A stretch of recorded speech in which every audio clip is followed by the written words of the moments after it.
স্বাস্থ্যশিক্ষা সমাধানে বাংলাদেশে হোমিওপ্যাথি চিকিৎসকরা এখন 45% মানুষকে সুচিকিৎসা দিয়ে থাকে। অ্যালোপ্যাথিক ভীষণ সেই সাইড ইফেক্ট মুক্ত সেই চিকিৎসা পদ্ধতিকে মানুষ ভয় পাচ্ছে। বিভিন্ন উন্নত চিকিৎসাকে মানুষ ভয় পেয়ে হোমিওপ্যাথিকের নিরাপদ চিকিৎসার আওতায় তারা এসছে, তারা সুফল পাচ্ছে। গ্রাম বাংলায়, শহরে, গ্রামগঞ্জে এখনও মানুষ 10 টাকায় হোমিওপ্যাথিক ওষুধ সেবা পায়।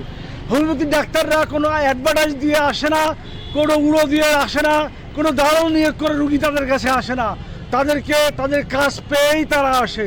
তাই অনুরোধ করব, হোমিওপ্যাথি ডাক্তার লেখাটা কেড়ে নিয়ে তাদের কি ডাকবেন?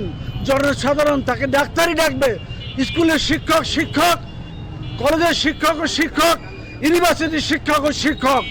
এখানে যারা বৈষম্য সৃষ্টি করছে তারা বাংলাদেশকে অস্থিতিশীলতায় নিতে চায়, তারা বাংলাদেশকে ভালো চায় না। যে উপসচিব মহোদয় না বুঝে না জেনে আমাদের সাথে কোনো রকম আলোচনা না করে একক সিদ্ধান্তে এই প্রজ্ঞাপন জারি করেছেন। আয়ুর্বেদিক চিকিৎসা রয়েছে, ইউনানি চিকিৎসা রয়েছে।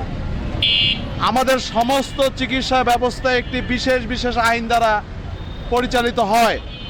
প্রত্যেকটি চিকিৎসা ব্যবস্থার জন্য আলাদা আইন রয়েছে। অ্যালোপ্যাথিকে নিয়ন্ত্রণ করবার জন্য একটা যেমন বিশেষ আইন রয়েছে, হোমিওপ্যাথিকে নিয়ন্ত্রণ করবার জন্য তেমন বিশেষ আইন রয়েছে। আপনারা জানেন যে 1983 সালে একটি অর্ডিন্যান্সে মাধ্যমে যে আইন দ্বারা আমাদের হোমিওপ্যাথি পরিচালিত হতো, শহীদ প্রেসিডেন্ট জিয়াউর রহমানের আমলে ৫ম সংশোধনীতেও সেই অর্ডিন্যান্সকে বহাল রাখা হয়েছিল। আপনারা জানেন 2023 সালে সংসদে সেটা রাষ্ট্রীয় আইন হিসেবে, অর্ডিন্যান্সকে আইন হিসেবে মর্যাদা দেওয়া হয়েছে।